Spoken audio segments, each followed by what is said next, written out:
Good afternoon.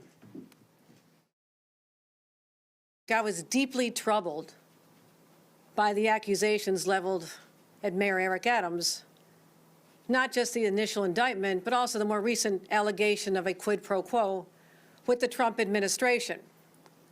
For days, I've been deeply involved in discussions with my closest advisors, city leaders, electeds, clergy, business, labor, civic leaders, all people whose opinions that matter to me because they care about our city. I consulted them and legal advisors on whether it's appropriate and necessary at this moment to exercise the power granted to me as the governor of the state of New York by the New York State Constitution and the City of New York Charter to remove a mayor from office.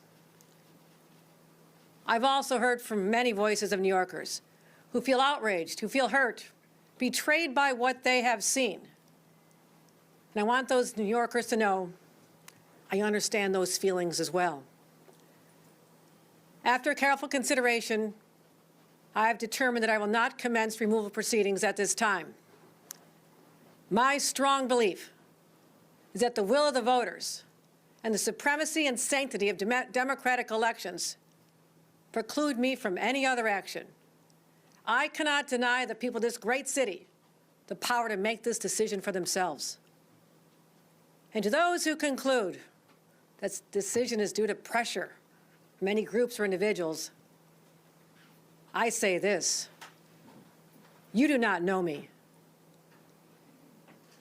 Constant pressure is what I deal with all day long, and it's absolutely no bearing on any decisions I make. I will say this: I also have concerns about disruption and chaos that such a move, such a proceeding could bring to the residents of this great city. And those who argue just go and remove them fail to appreciate there is a process involved, due process, the length of the process, and the impact that such a process would have on this city.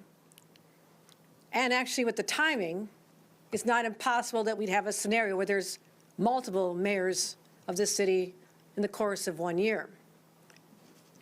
But make no mistake, the current situation is one that I take very seriously. That's why I want to spell out my immediate objectives. Number one, to stabilize this city and restore calm. Number two, ensure that all services for our residents continue without disruption. And three, to take steps to make sure our leaders are operating only with the city's best interests in mind, unimpeded by any legal agreements with the Trump Justice Department.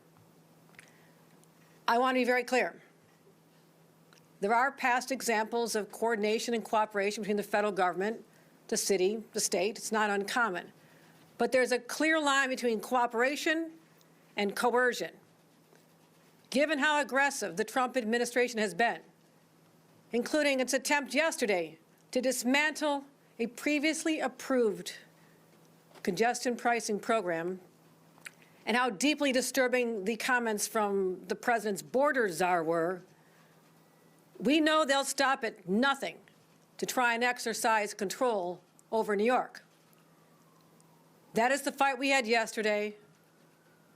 That is the fight we have today.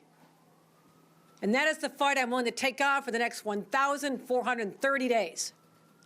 To move this city forward, I'm undertaking the implementation of certain guardrails that I believe are a first start in reestablishing trust for New York City residents, and ensure that all decisions out of City Hall are in the clear interests of the people of this city and not at the behest of the president.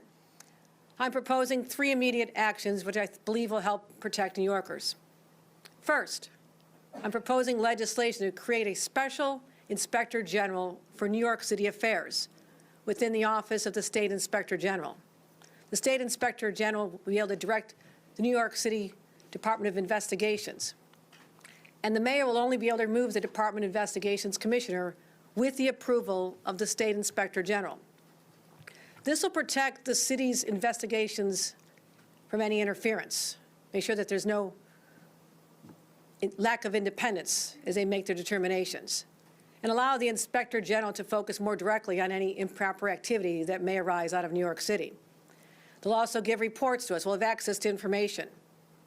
Second, I'm proposing giving the City Comptroller, the Public Advocate, and the New York City Council Speaker an independent authority to clarify the independent language to commence litigation against the federal government when necessary and using outside counsel. The city's law department will still have the opportunity to initiate legal actions within 7 days of any request, but the whole of city government should not be reliant on City Hall for legal cases where the people of the city may be under attack by the federal government. Third, I'm expanding funding for the Office of the Deputy State Comptroller General, Comptroller for City Oversight, because this stepped-up oversight, again, gives us an independent line of sight into potential decisions related to the federal government. This will be paid for by city receipts.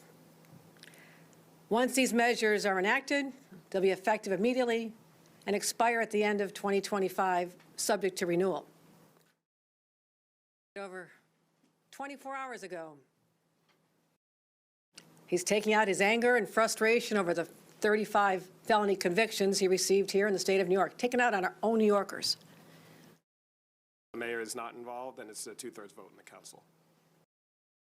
I will retain the powers conferred upon me by the New York State Constitution, the city charter, but it is my sincere hope that these dark days will pass. We are hoping to see that continue through this afternoon and this evening. But I also do not want to be running the city of New York. The mayor needs to have a team in place, restore the confidence of people that there's competent government being delivered. This is not a move for me to say, I want to be the mayor of New York. I love being the governor of New York. All right, thanks, everybody. Appreciate it. Thanks, everybody. I appreciate it. Thank you.